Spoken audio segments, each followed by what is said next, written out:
Halo broku, assalamualaikum warahmatullahi wabarakatuh. Kembali lagi bersama saya Roji Naim di channel kita. Di video kita kali ini kita mau ngulas sebuah aplikasi pengisian pulsa PPOB juga. Saya udah pernah review kemarin di tahun 2019, kalau nggak salah di bulan Februari juga itu. Jadi udah tepat setahun saya review. Ada beberapa kelebihan kelemahan dari aplikasi tersebut dan kita mau cek ada perbaikan atau enggak dan apa aja yang udah berubah dari aplikasi tersebut di 2020 ini, dan apakah aplikasi tersebut bisa kita gunakan di 2020 ini sebagai aplikasi utama atau aplikasi secondary untuk transaksi pulsa dan PPOB lainnya di toko kita. Jadi aplikasi yang mau kita cobain kali ini adalah PayPass ya, PayPass atau PayPass ya bacanya. Saya udah daftar lagi dengan akun yang baru untuk lebih mengetahui lagi apakah cara pendaftarannya masih sama, lebih mudah atau bagaimana.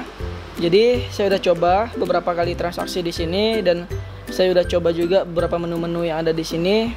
Jadi kita bakal kasih kesimpulan apa aja yang berubah, apa aja perbaikan, dan gimana kesimpulannya, apakah aplikasi ini bisa kita gunakan atau enggak. Oke, jadi aplikasi ini salah satu aplikasi yang sering saya lihat iklannya di Facebook khususnya ya. Kadang juga di Instagram itu sering saya lihat iklannya gitu. Dan ya banyak ya iklan-iklan dengan toko-toko atau counter-counter yang dikasih spanduk PayPass seperti itu. Mungkin di daerah Jawa mungkin ya banyak agen-agen pulsa yang dikasih spanduk seperti itu ya. Tapi daerah sini sih saya lihat belum ada. Itu yang pertama, jadi banyak promonya yang saya lihat ya di Facebook khususnya dan Instagram juga. Kemudian dari segi pendaftarannya itu tergolong mudah, tinggal masukkan nomor HP. Kemudian nanti ada kode OTP, masukkan kode OTP, selesai. Buat password dan sebagainya, buat nama toko itu mudah ya, pendaftarannya tergolong oke. Kemudian setelah kita mendaftar, kita bakal masuk ke dalam aplikasi utamanya, halamannya. Di sini untuk desainnya atau menu-menunya itu user friendly, sangat mudah untuk digunakan. Ada tampilan saldo kita, ada tombol isi saldo. Kemudian ya menu-menunya mulai dari transfer bank, uang elektronik, kartu elektronik itu bisa dipakai, tapi nanti syaratnya harus diverifikasi lagi. Kemudian menu-menu utama yang biasa kita pakai hari-hari itu paling di pulsa seluler, token, data, tagihan PLN, PDAM itu lengkap ada di sini semua. Oke. Jadi untuk top up-nya saya udah coba top up, lumayan mudah. Jadi kalau kita top up menggunakan virtual account, kita bakal dikenakan biaya admin sebesar Rp3.300.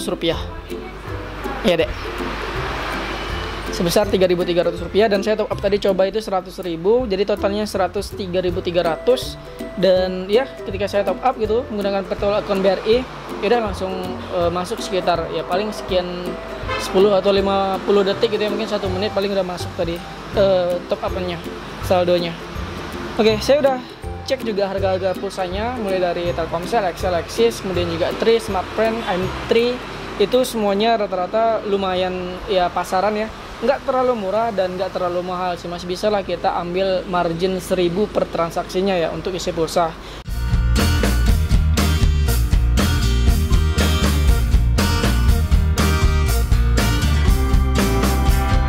Kemudian untuk paket data saya lihat lumayan lengkap, tapi ada beberapa menu-menu yang atau paket-paket data yang lagi nggak tersedia. Mungkin itu ya ini ya opsional ya.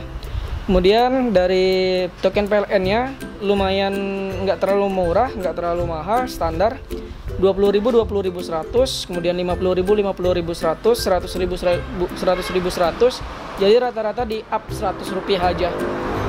Jadi kita masih bisa lah ambil keuntungan 1.000 sampai Rp2.000 per transaksi token PLN.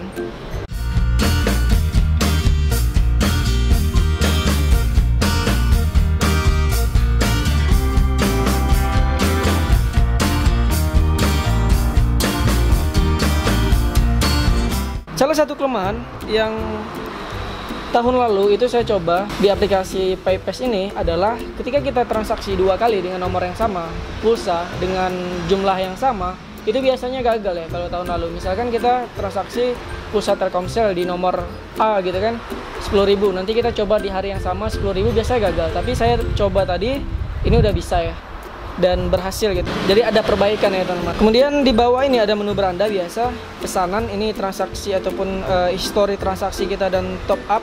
Ada kasir, di sini kita bisa ya isi stok gitu ya tentang pakai data pulsa, misalkan kita buat harganya. kemudian juga ada keagenan, kemudian juga ada menu untuk ngatur akun kita ya. Standar lah aplikasi, bagus ya. Oke, itu aja teman-teman. Kemudian di sini kita bisa juga pastinya cetak struk pembayaran. Kita bisa atur harga berapa kita mau untuk harga transaksi kita, dan ini adalah hasil dari printan struk dari transaksi yang saya udah coba printkan di printer Bluetooth.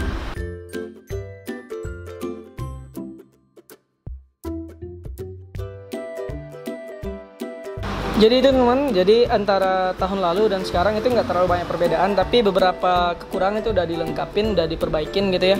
Seperti tadi nggak bisa transaksi 2 kali dengan nomor yang sama, dengan nominal yang sama, tapi sekarang itu udah bisa. Kemudian juga ya cetak struk itu bagus hasilnya, kemudian top up juga lumayan mudah, dan daftarnya juga lumayan mudah. Jadi mungkin bisa lah saya pakai untuk aplikasi secondary saya di toko ini misalnya. Banyak teman-teman yang nanya, saya pakai aplikasi apa untuk utama hari-hari itu. Saya pakai aplikasi lokal yang ada di sini, teman.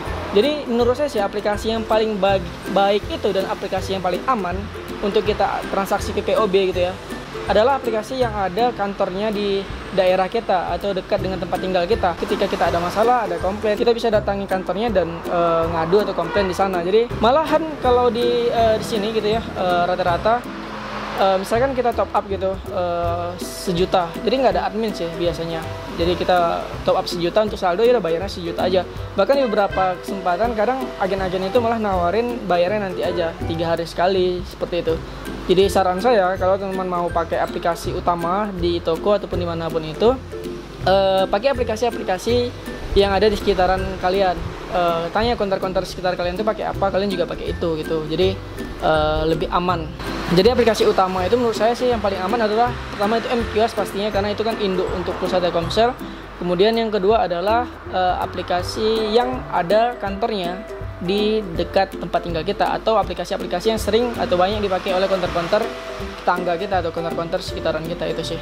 Tapi saran saya di aplikasi apapun itu, apalagi aplikasi itu nggak ada kantor yang di dekat kita, ya stok sesuai kebutuhan aja, jangan terlalu banyak. Maaf kita bilang sekelas Jiwasraya aja yang punya pemerintah gitu, bisa terjadi kebocoran gitu ya dalam tanda petik.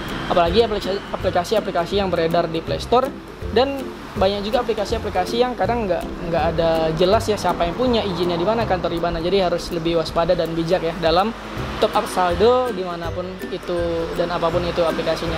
Oke, sekian dari saya Regina M, semoga bermanfaat. Boleh komen di kolom komentar aplikasi apa aja yang kalian pakai dan gimana pengalaman kalian untuk pakai aplikasi PPS ini. Dan ya, sampai jumpa di video kita berikutnya. Assalamualaikum warahmatullahi wabarakatuh.